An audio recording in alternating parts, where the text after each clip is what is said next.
Hi Step Up Army. Have you ever thought why all the T ratios have only some selected peculiar values at 0, 30, 45, 60 and 90-degree angles? Do you want to know the reason behind this? In the upcoming some videos we are going to cover this question to find its answer. So come and let's explore it together.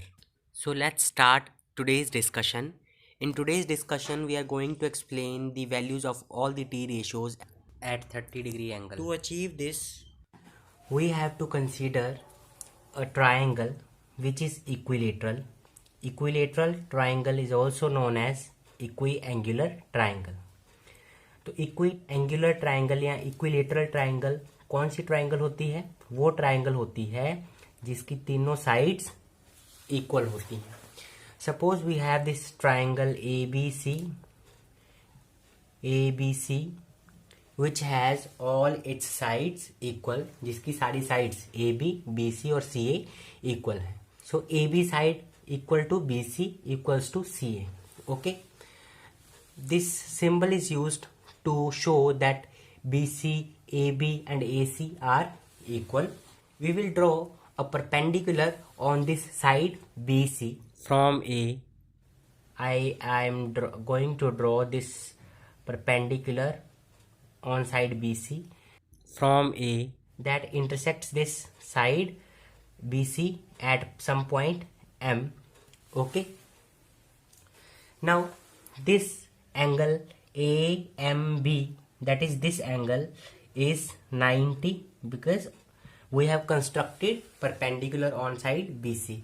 हमने BC side पे perpendicular draw किया है तो obviously ये angle 90 होना चाहिए और फिर ये एंगल भी कितना होना चाहिए? 90 degree.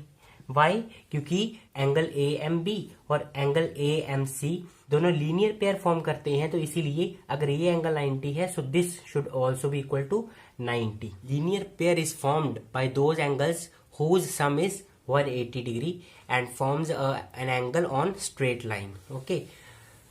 Now we have two triangles, triangle AMB and triangle AMC. Okay. हमारे पास अब दो ट्राइंगल्स हैं, triangle AMB and triangle AMC. Right? Now in these two triangles we have the side AB equals to AC. Why? Because these are the sides of equilateral triangle. Sides of equilateral triangle, and we know that sides of equilateral triangles are equal. That's why AB is equal to AC. And secondly, we have angle AMB is equal to angle AMC. Why is it so? Because each of these two angles is 90 degree, because we have constructed a perpendicular from this point A on side BC. That's why these two angles should be equal as both are of 90 degree. Thirdly, the side AM is equals to MA being common. Thus we have proved that in these two triangles, i.e. AMB and AMC, the side AB is equal to this side AC, and these right angles are equal, and this side being common is equal to itself. Thus we can say that these two triangles, triangle AMB is congruent with triangle AMC by RHS congruency criteria. अभी RHS क्या होता है? आपने 8th class में पढ़ा होगा कि अगर किन्हीं भी दो ट्राइंगल्स में अगर आप एक राइट एंगल इक्वल कर दो, ठीक है, और राइट एंगल के अपोजिट साइड्स इक्वल कर दो, इसके अलावा एक साइड इक्वल शो कर दो, तो दोनों ट्राइंगल्स जो हैं वो कॉन्ग्रुएंट हो जाती हैं, आइडेंटिकल हो जाती हैं by RHS criteria, right angle, hypotenuse and side criteria of congruency. आपको पता होगा कि the side which is opposite to this right angle is known as hypotenuse. So we have shown that the hypotenuse of these two triangles are equal and the right angles are equal and another side is equal. So that means these two triangles are congruent by the criteria RHS. These two triangles, i.e. triangle AMB and triangle AMC, can also be proved congruent by using angle side congruency criteria. But how? This is the question of the day. Please write your answer in the comment section. I am giving you the hint that each angle of equilateral triangle is of 60 degree.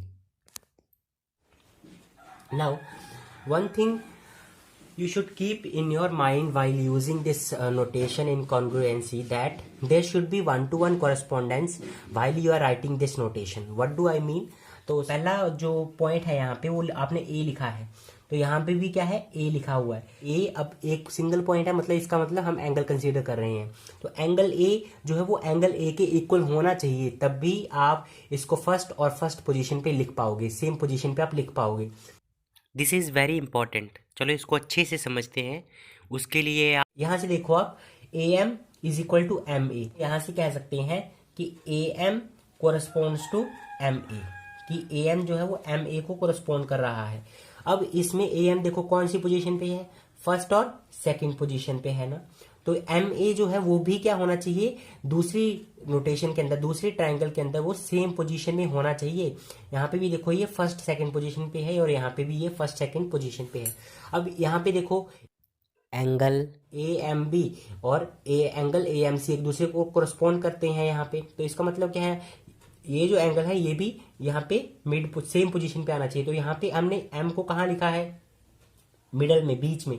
तो यहाँ पे भी M कहाँ होना चाहिए, बीच में ही होना चाहिए, सेम पोजीशन पे ही होना चाहिए. ठीक है, तो आपको समझ आ रहा होगा आई थिंक मैं क्या कहना चाह रहा हूँ, कि जो कोरस्पॉन्डिंग पार्ट्स हैं वो इस नोटेशन के अंदर सेम पोजीशन पे आने चाहिए. ठीक है, अच्छा उसके बाद अब जैसे ए बी और ए सी इक्वल है, तो देखो ए बी ये फर्स्ट और थर्ड पोजीशन में है और यहाँ पे ए सी जो है वो भी क्या होना चाहिए, फर्स्ट और थर्ड पोजीशन पे ही होना चाहिए. ठीक है, ये नोटेशन यूज करते हुए इस बात का आपने ध्यान रखना है. आई होप आपको इतना क्लियर होगा. अब क्योंकि ये दोनों ट्रायंगल्स कॉन्ग्रुएंट हैं, तो इसीलिए आप इस नोटेशन को देख के अब आप कोई से भी दो पार्ट्स इक्वल कह सकते हो. जैसे अगर मैं फर्स्ट और सेकंड पोजीशन पे जो भी यहाँ पे पॉइंट्स है अगर उनको उठाऊं, तो ए एम और it is equal to A M. ये ए एम क्या होगा, इक्वल होगा. तो ये तो ऑब्वियस है क्योंकि ये कॉमन है, ये तो इक्वल हो गई.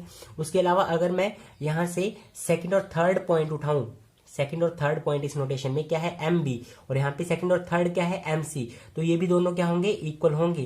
तो M B will be equal to M C. और इसके लिए हम रीजन क्या देंगे, सी पी सी टी.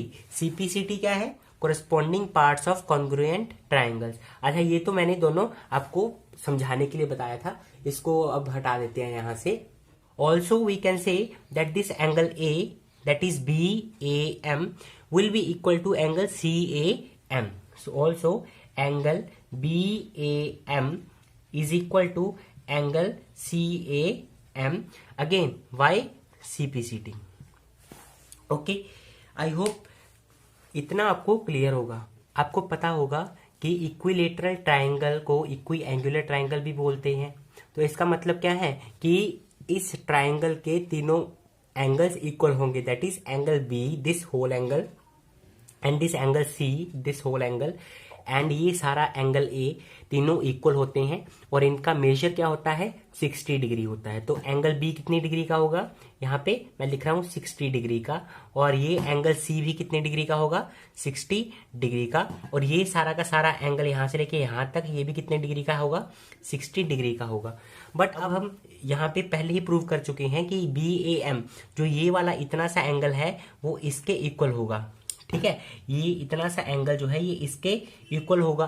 तो इसका मतलब क्या है कि ये वाला 60 डिग्री का एंगल दो इक्वल पार्ट्स में डिवाइड हो रहा है. तो इसका मतलब ये पार्ट कितना होना चाहिए, 30 डिग्री, और ये पार्ट भी कितना होना चाहिए, 30 degree. So I can write here angle B A M is equal to angle C A M each 30 degree. Okay, क्यों ऐसा, क्यों, क्योंकि एंगल बी ए एम और सी ए एम इक्वल है सी पी सी टी सी। ठीक है, अब हम उस पड़ाव तक पहुंच चुके हैं जहां पर हम साइन थीटा कैलकुलेट कर सकते हैं। और साइन थीटा क्योंकि परपेंडिकुलर अपॉन हाइपोटेन्यूज के इक्वल होता है, तो उसके लिए हमें साइड्स पता होनी चाहिए। मान लेते हैं कि ये ए बी साइड कितनी है, ए है, तो ए सी साइड का मेजर भी कितना होगा, ए सी साइड की लेंथ भी कितनी होगी, ए बी साइड की लेंथ कितनी होगी, ए, और बी सी साइड की लेंथ भी कितनी होगी, यहां से लेके यहां तक बी सी साइड की लेंथ भी कितनी होगी, ए। अब हमने यहाँ पे पहले ही प्रूव किया है कि एम बी और एम सी दोनों इक्वल है, तो इसका मतलब क्या है कि ये जो ए लेंथ की साइड थी अब वो दो इक्वल पार्ट्स में डिवाइड हो चुकी है, तो इसका मतलब बी एम कितना हो जाएगा, ए बाय 2, और एम सी कितना हो जाएगा, ये भी ए बाय 2। ओके, अब ये हमें पूरी इक्विलेटरल ट्रायंगल नहीं चाहिए, अब हमें सिर्फ ये राइट एंगल ट्रायंगल ही चाहिए। Okay, so I am going to remove this A M C part. Okay, हाँ जी, तो अब आपको, अगर आपने पिछली वीडियोस देखी होंगी तो उसमें आपको साइन थीटा बताया कितना किसके इक्वल होता है, ये परपेंडिकुलर डिवाइडेड बाय हाइपोटेन्यूज, और साथ में परपेंडिकुलर क्या होता है और हाइपोटेन्यूज क्या होता है ये भी पिछली वीडियोस के अंदर एक्सप्लेन किए गए हैं। तो परपेंडिकुलर क्या होता है, the side opposite to the considered angle. तो हम मान लेते हैं कि 30 डिग्री वाला एंगल जो है ये हम इसको कंसीडर करेंगे। ठीक है, अगर ये कंसीडर्ड एंगल है तो इसके अपोजिट साइड कौन है, बी एम, तो वो हमारा क्या हो जाएगा, परपेंडिकुलर। ठीक है, जो एंगल हम कंसीडर करते हैं उसके अपोजिट साइड क्या होती है, परपेंडिकुलर होती है। ठीक है, और 90 डिग्री के अपोजिट जो साइड होती है वो हमारा हाइपोटेन्यूज होता है। So this A B is hypotenuse, और हाइपोटेन्यूज की लेंथ कितनी है, ए यूनिट्स है। ठीक है, यहाँ पे यूनिट्स मतलब मीटर सेंटीमीटर कुछ भी हो सकते हैं, तो हम ए यूनिट्स लिखेंगे। सो the side which is opposite to the right angle is hypotenuse, and the side opposite to the considered angle is perpendiculars. Okay, ये आपको बातें याद रखनी है। जो साइड बच जाएगी वो क्या हो जाएगा, हमारा बेस। तो अब साइन थीटा किसके इक्वल होता है, किसके इक्वल है, perpendicular divided by hypotenuse. Sine theta is equal to perpendicular B M divided by hypotenuse A B. But B M perpendicular कब है, जब हमने इस एंगल ए को कंसीडर किया है, मतलब 30 डिग्री को। तो इसका मतलब हमें यहाँ थीटा की जगह पे क्या लगाना पड़ेगा, ए। ठीक है, और फिर नेक्स्ट स्टेप में साइन ए का मेजर कितना है, 30 डिग्री, तो sine 30 degree is equal to B M बोलो कितना है रजे, ए डिवाइडेड बाय 2, फिर divide by this divide by, and A B is कितना है, ए बी बोलो, ए बी कितना है, ए। ठीक है, तो अब यहां से ये कितना आ जाएगा, ए बाय 2 इंटू ए। अच्छा, अब ये ऐसे यहां पे क्यों आया ये मल्टीप्लाई में, तो आपको बताया था। देखो ये जो सेम इंफॉर्मेशन है इसको हम ऐसे लिख सकते हैं, देखो A by 2, this symbol divide by, इसको हम इस तरह से लिखेंगे, और ये ए है तो ए को इस तरह से लिखेंगे। ठीक है, अब ए है तो इसके नीचे हम 1 लगा सकते हैं डिनोमिनेटर में, कोई इशू नहीं है, क्योंकि किसी भी नंबर को अगर आप 1 से डिवाइड करोगे तो question will be the same number, तो वही आ जाएगा ना। तो इसका मतलब हम a डिवाइड बाय 1 लिख सकते हैं a को। तो अब नेक्स्ट स्टेप में क्या करना है, आपने डिवाइड को चेंज करोगे आप मल्टीप्लाई में, और सेकंड फ्रैक्शन जो है इसका रेसिप्रोकल। इसका रेसिप्रोकल कैसे लेते हैं, न्यूमरेटर को बना दो डिनोमिनेटर और डिनोमिनेटर को बना दो न्यूमरेटर। तो इसका मतलब 1 बाय a, मतलब इसका उल्टा कर दो, अगर सिंपल लैंग्वेज में बोलूं तो जो ऊपर है उसको नीचे ले आओ, जो नीचे है उसको ऊपर ले जाओ। ठीक है, तो अब देखो सेम चीज बन गई ना, a डिवाइड बाय 2 इंटू ए। ठीक है, तो इसीलिए मैंने यहाँ पे लिखा था। अब a से ये a कैंसिल हो गया, हमारे पास बचा क्या, 1 बाय 2। तो अब हमारे पास क्या आ गया कि sine 30 degree is equal to 1 by 2। तो साइन की वैल्यू 30 डिग्री एंगल पे कितनी होगी, 1 बाय 2। अच्छा, अब इसका मतलब क्या है कि अगर मान लो आपके पास कोई ट्रायंगल है, राइट एंगल ट्रायंगल, जैसे मान लो ये आपके पास एक राइट एंगल ट्रायंगल है और ये इसका एंगल 30 डिग्री है, तो इसका मतलब क्या है कि इसका जो परपेंडिकुलर होगा ये this side and the hypotenuse this side, इनकी जो रेशो होगी वो 1/2 ही होगी। मतलब समझाता हूं, देखो इसको ऐसे लिख सकते हैं, देखो sine 30 degree is equals to 1/2 is equal to perpendicular divided by hypotenuse लिख सकते हैं। इतना समझ में आ गया आपको? ठीक है, तो अब यहाँ से मैं इसको एक बार नहीं कंसीडर करता, हम इन दोनों को लेके चलते हैं। तो यहाँ से हमारे पास क्या आ गया कि हाइपोटेन्यूज इज इक्वल टू, यहाँ पे क्रॉस मल्टीप्लाई कर दो, तो क्रॉस मल्टीप्लाई करने से क्या आ जाएगा, hypotenuse is equal to twice of perpendicular, ये आ जाएगा। तो जब हम कहते हैं कि sine 30 degree is equal to 1/2, तब हमारे कहने का मतलब ये होता है कि किसी भी राइट एंगल ट्राइंगल के अंदर जिसका एक एंगल 30 डिग्री है, तो उस ट्राइंगल में जो हाइपोटेन्यूज होगा वो परपेंडिकुलर का हमेशा दुगना होगा, डबल होगा हमेशा। ऐसी कोई भी राइट एंगल ट्राइंगल आपके पास नहीं हो सकती जिसमें कंसीडर्ड एंगल 30 डिग्री हो और उसका हाइपोटेन्यूज परपेंडिकुलर का हाफ हो या फिर परपेंडिकुलर का थ्राइस हो, ऐसा नहीं हो सकता। हमेशा ऐसा ही होगा कि कंसीडर्ड एंगल अगर 30 है किसी राइट एंगल ट्राइंगल में, तो उसमें हाइपोटेन्यूज जो होगा वो परपेंडिकुलर का हमेशा ट्वाइस ही होगा। क्लियर है? ये मतलब है इस बात का। ठीक है, ओके। अच्छा, ये चीज आपको एग्जाम्पल के साथ और ज्यादा क्लियर हो जाएगी। तो देखो, मान लो आपके पास क्या है, एक ट्राइंगल है ABC, ये आपके पास एक ट्राइंगल है देखो, और इसमें मान लो कि ये जो एंगल C है ये इसका मेजर 30 डिग्री है। 30 डिग्री के विद रिस्पेक्ट टू क्या होगा, ये हमारी AB साइड परपेंडिकुलर होगी, क्योंकि ये थीटा हो गया और इसके अपोजिट साइड AB वो हमारा परपेंडिकुलर बन जाएगा। मान लो क्या है कि परपेंडिकुलर की वैल्यू आपको दी हुई है 5 यूनिट्स, 5 यू लिख रहा हूं मैं, यू क्यों, यूनिट्स के लिए। ठीक है, 5 यूनिट्स परपेंडिकुलर दिया हुआ है। तो इसमें अगर हाइपोटेन्यूज पूछा जाए कि हाइपोटेन्यूज कितना होगा, तो हाइपोटेन्यूज जो होगा वो परपेंडिकुलर का डबल होगा। देखो, ये हमने पहले प्रूव किया है कि अगर किसी भी राइट एंगल ट्राइंगल में कंसीडर्ड एंगल 30 डिग्री है, तो उस ट्राइंगल में हाइपोटेन्यूज जो होगा वो परपेंडिकुलर का हमेशा डबल होगा। तो परपेंडिकुलर कितना है, 5 यूनिट्स। परपेंडिकुलर कितना है, 5 यूनिट्स। तो हाइपोटेन्यूज कितना हो जाएगा फिर, 10 यूनिट्स हो जाएगा। ठीक है, हाइपोटेन्यूज कितना हो जाएगा, 10 यूनिट्स होगा। ये 15 यूनिट्स नहीं हो सकता, ये 20 यूनिट्स नहीं हो सकता, ये हमेशा परपेंडिकुलर का डबल होगा। अच्छा, अगर आपको बोला होता कि किसी राइट एंगल ट्राइंगल में एक एंगल C जो है वो 30 डिग्री है और उसका हाइपोटेन्यूज कितना दिया हुआ है, 30 यूनिट्स दिया हुआ है, और परपेंडिकुलर बताओ कितना होगा, तो हाइपोटेन्यूज जो है वो परपेंडिकुलर का डबल होता है। और परपेंडिकुलर क्या होगा फिर, हाइपोटेन्यूज का half. Perpendicular will be equal to hypotenuse का हाफ, मतलब 2 इधर मल्टीप्लाई में है, नेक्स्ट स्टेप में इसको इधर डिवाइड में ले आओ। ठीक है, तो ये आ जाएगा हमारे पास। अगर ये 30 यूनिट्स है तो परपेंडिकुलर क्या होगा, इसका हाफ, मतलब 15u। ठीक है, तो ये फॉर्मूला ने एक तरह से परपेंडिकुलर और हाइपोटेन्यूज के ऊपर एक तरह का रिस्ट्रिक्शन इम्पोज कर दिया है कि परपेंडिकुलर की सिर्फ वही वैल्यूज अलाउड होंगी जो हाइपोटेन्यूज का हाफ होंगी, अगर हमारा कंसीडर्ड एंगल कितना है किसी राइट एंगल ट्राइंगल में 30 डिग्री है। क्लियर है? आई होप इस एग्जांपल से आपको समझ आ गया होगा कि मैं क्या कन्वे करना चाह रहा हूं। Also we know that cosecant theta is the reciprocal of sine theta और vice versa. That implies cosecant 30 degree will be equal to 1/sin 30 degree. Y?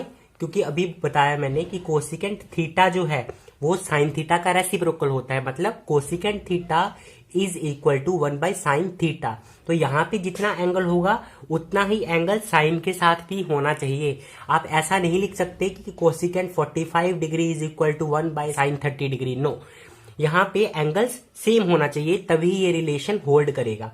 सो अब हम क्या कर सकते हैं, cosecant 30 degree is equals to 1 divided by sine 30। अब sign 30 की value तो हमें पता है कितनी है, 1/2। सो यहां पे मैं प्लेस कर देता हूं, कितना आ जाएगा, 2। Okay, thus we have the value of cosecant 30 equals to 2। Till now we have calculated the values of sin 30 and cosecant 30. Okay, I hope it will be clear. Okay, now let's try to find the value of cos 30 degree. Now we know that cos theta is equals to base upon hypotenuse. So base upon hypotenuse. So if we consider this 30 degree angle, तो उस हिसाब से हमारा base कौन है, AM। तो यहां पे लिख देता हूं मैं बेस है हमारा AM डिवाइडेड बाय हाइपोटेन्यूज कौन है AB, so divided by AB ये आ जाएगा। अब कोस 30 डिग्री की वैल्यू तब तक नहीं निकलेगी जब तक कि हमारे पास बेस नहीं पता होगा, मतलब AM की लेंथ हमें पता नहीं होगी। तो सबसे पहले हमें AM की लेंथ निकालनी पड़ेगी, ठीक है, AM की लेंथ निकालनी पड़ेगी। AM की लेंथ हम कैसे निकाल सकते हैं, तो आपको बहुत बार बताया गया है कि राइट एंगल ट्राइंगल में अगर आपको दो साइड्स पता हो एंड थर्ड साइड आपको निकालनी हो तो आप पाइथागोरस थ्योरम यूज कर सकते हो। So by Pythagoras theorem hypotenuse square is equals to perpendicular square plus base square. Now hypotenuse is AB, so that means AB square is equal to perpendicular is BM square plus base is AM, so AM square. And now we have to find the value of AM, so we will keep this AM square as it is and place the value of other two. BM is equals to A by 2, so it will become A by 2 whole square is equals to AB square. AB is this part and its value is A, its length is A, so this will become A square. अब A square means A square, okay, and A square by 4, यहाँ पे ये A by 2 का whole square है, तो ये square इस A का खोल लोगे फिर आप 2 का भी खोल लोगे, आ जाए इतना आ जाएगा। सो यहाँ पे plus AM square, okay. Next step में हम क्या कर सकते हैं, इसके बाद मैं यहां लिख रहा हूं, अब ये A स्क्वायर इधर है इस तरफ पड़ा हुआ है, A स्क्वायर प्लस 4 यहाँ पे प्लस में है AM स्क्वायर के साथ, तो दूसरी तरफ जाएगा, ट्रांसपोज करोगे आप तो क्या आ जाएगा minus A square by 4 is equals to AM square. अब इनको सब्ट्रैक्ट करना है तो इसके नीचे हम 1 लगा लेते हैं। अब ये फ्रैक्शंस बन गई हैं और फ्रैक्शंस को सब्ट्रैक्ट करने के लिए हमें एलसीएम लेना पड़ता है, आपको बताया था ये पिछली वीडियोस में, ठीक है, अगर आपने देखी होंगी तो। सो एलसीएम आ जाएगा कितना 4, ओके। यहाँ पे देखो फिर क्या करना होता है, जो नंबर एलसीएम लेके आता है उसको डिवाइड में रखना होता है और ये फर्स्ट फ्रैक्शन का डिनोमिनेटर बाहर और जितना आंसर आएगा डिवाइड करके उसकी मल्टीप्लाई A स्क्वायर न्यूमरेटर के साथ, ठीक है। तो 4 आएगा आंसर, तो 4 की मल्टीप्लाई A स्क्वायर के साथ करेंगे तो कितना आ जाएगा 4A square minus same argument इधर अप्लाई करेंगे तो आ जाएगा A square, it will be equal to AM whole square, okay. After that इधर लिख रहा हूं मैं यहाँ पे इधर को, तो कितना आ जाएगा AM whole square is equal to 4A square minus A square will be equal to 3A square by 4। यहाँ पे आप सब्ट्रैक्ट कर सकते हो क्योंकि यहाँ पे यूनिट सेम है, देखो A स्क्वायर के आगे कुछ नहीं है तो इसके आगे 1 लगा लेते हैं, तो अब आप इनको सब्ट्रैक्ट कर सकते हो क्योंकि सेम यूनिट्स हैं इसमें, ठीक है। और फिर हमें तो AM की वैल्यू चाहिए, उसके स्क्वायर की वैल्यू नहीं चाहिए, तो हम क्या करेंगे स्क्वायर रूट कर देंगे बोथ साइड, मतलब हाफ पावर रेज कर देंगे, है ना, स्क्वायर रूट और ये स्क्वायर रूट, तो स्क्वायर रूट से ये स्क्वायर कैंसिल हो जाएगा, हमारे पास बचेगा क्या, देखो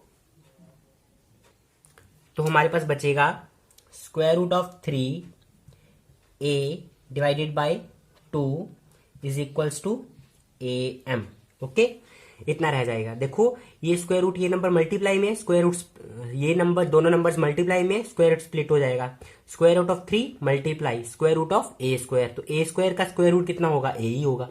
उसी तरह से 4 का भी स्क्वायर रूट करोगे तो कितना आ जाएगा 2 आ जाएगा, ठीक है। तो AM की लेंथ आ गई हमारे पास, यहाँ पे रख देते हैं वैल्यू, AM कितना है √3/2 इंटू A, ओके ओके।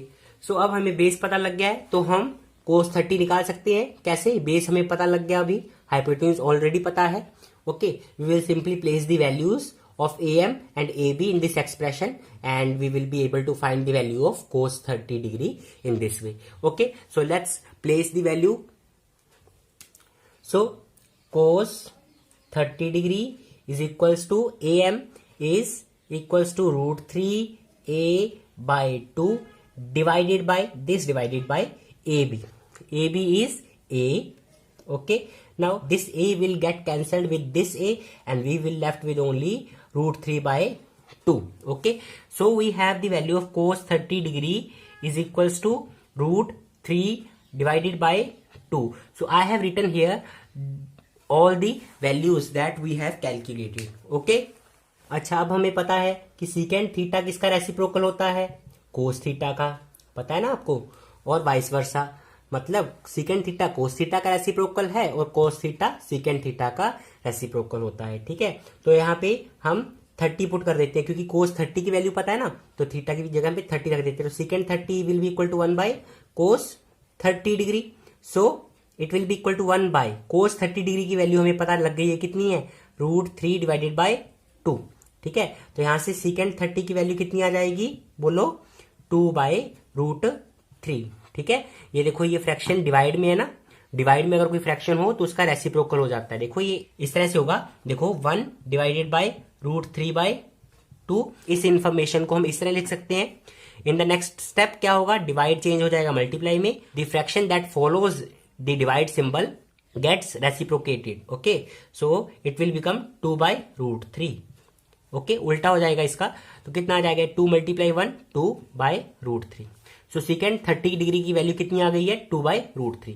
यहां पे लिख देते हैं secant 30 degree is equals to 2 by √3।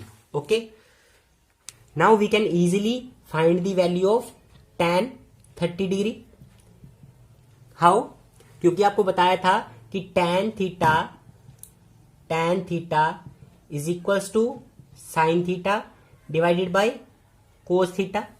ठीक है, साइन देखो थीटा की जगह पे अगर हम 30 रख देंगे तो यहां पे भी साइन कितना बन जाएगा 30 degree divided by cos 30 degree. ध्यान रखना है ये रिलेशन तभी होल्ड करेगा अगर सब जगह एंगल सेम है। यहाँ पे थीटा अगर 30 है तो यहाँ पे भी 30, यहाँ पे भी 30, अगर यहाँ 45 है तो यहाँ पे भी 45 और यहाँ पे भी 45। ठीक है, angles should be same through out. ठीक है, ओके,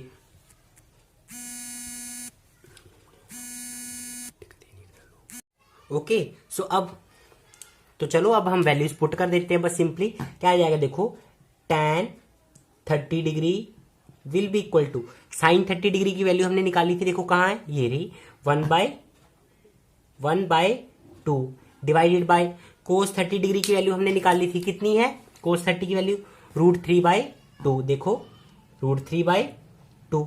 अब हम क्या करेंगे, अब इसको सॉल्व कर देंगे। देखो सेम इंफॉर्मेशन को हम इस तरह लिख सकते हैं, 1 by 2 divided by this divide symbol can be written as this divide symbol and it will be divide by √3 by 2. Okay, in the next step this divide by symbol will get changed into multiply and the later fraction will get reciprocated. तो इसका reciprocal कर देंगे आप। ठीक है, कितना आ जाएगा, 2 से 2 कैंसिल हो जाएगा, बचेगा क्या 1 बाय √3। तो इस तरह से हमारे पास tan 30 डिग्री की वैल्यू आ गई है, कितनी 1 बाय √3। ठीक है, tan 30 की वैल्यू 1 बाय √3 आ गई है। कोट 30 डिग्री की वैल्यू बताओ कितनी आएगी। अब बताया था कि cot theta is the reciprocal of tan theta, तो cot theta is equal to 1 by tan theta. अगर थीटा 30 डिग्री यहां पे पुट किया तो यहां पे भी कितना आएगा 30 डिग्री आएगा। It will be equal to 1 by tan 30 की वैल्यू अभी हमने निकाल ली थी, कितनी थी 1 बाय √3, तो यहाँ पे प्लेस कर देते हैं 1 बाय √3। कितना आ जाएगा, इसकी इन्फॉर्मेशन को हम लिख सकते हैं 1 डिवाइड बाय 1 बाय √3 और फिर क्या होगा 1 डिवाइड चेंज हो जाएगा मल्टीप्लाई में और लेटर फ्रैक्शन का रेसिप्रोकल, तो कितना आ जाएगा √3 by 1 and it will be equal to √3। Okay, तो इस तरह से कोट 30 की वैल्यू कितनी हो गई √3, tan 30 की वैल्यू कितनी हो गई 1 by √3। Okay, then we will see you in the next video.